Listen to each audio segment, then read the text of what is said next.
చూడండి, జోరుగా వరదలు బాగా చేరిపోతున్నాయి.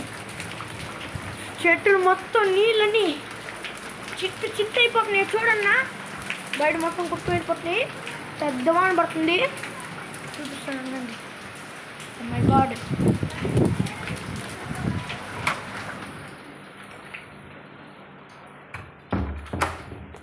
మొత్తం దెబ్బకి జిల్లాలు కుట్టుకొని వెళ్ళిపోతున్నాయి. చూడండి పెద్ద వాన. తట్టుకోలేరునా నెల్లూరులో బట్ట. చెట్లు కూడా పాపం చనిపోయినాయి. చూడండి ఎంత పెద్ద వాన పడుతుందో. ఈ విజయవాడ వరదలు, కృష్ణమ్మ నది అది తట్టుకోలేరునా. ఒక్కడిగా చెప్తున్నా, అయిపోయారు అంతే.